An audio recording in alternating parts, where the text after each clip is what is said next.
الحمد لله نحمده ونستعينه ونستغفره ونؤمن به ونتوكل عليه ونعوذ بالله من شرور أنفسنا ومن سيئات أعمالنا من يهده الله فلا مضل له ومن يضلله فلا هادي له ونشهد أن لا إله إلا الله وحده لا شريك له ونشهد أن سيدنا ومولانا محمدا عبده ورسوله قال الله سبحانه وتعالى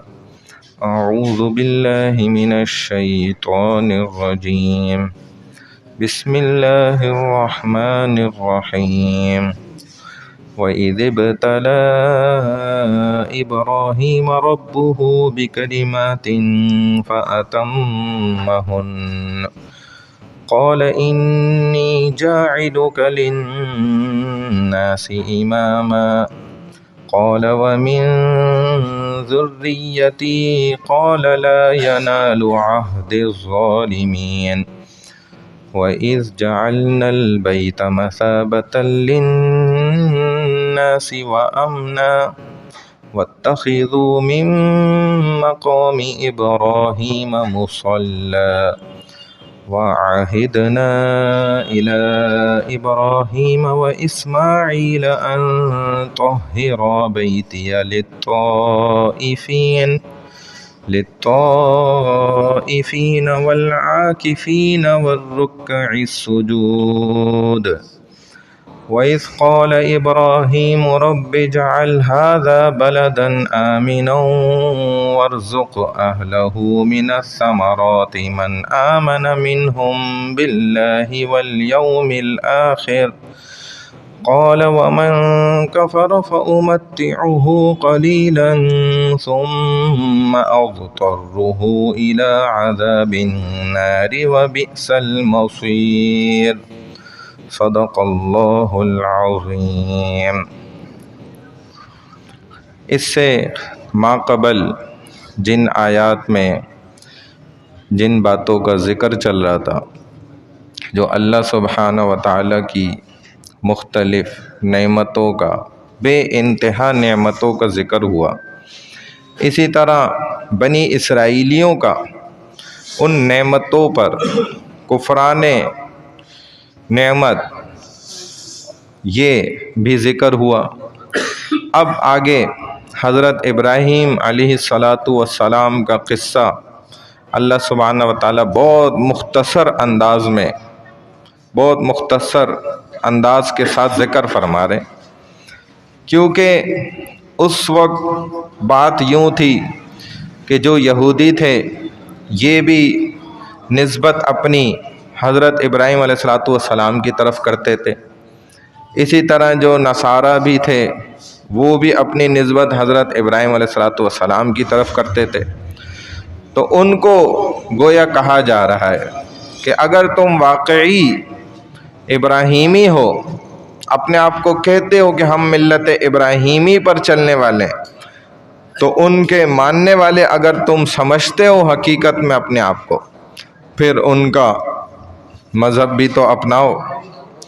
صرف یہ کہہ دینے سے کہ میں اس نبی کو مانتا ہوں، یہ نبی تو میرا نبی ہے، لیکن میرا نبی تو کہہ رہے ہو، عمل کیا کر رہے ہو؟ ان کی ملت پہ اصل ہے عمل کرنا، جو ان کا مشن ہے ہر نبی کا، اس کا مقصد ہی کیا ہے؟ اللہ والے بھی جو ہم اللہ والوں کے مزارات پہ جاتے ہیں، بزرگوں کے پاس، اور ان کے لیے دعائے فاتحہ پڑھتے ہیں، تو یہ جائز ہے، لیکن اس کا کانسیپٹ کیا ہے؟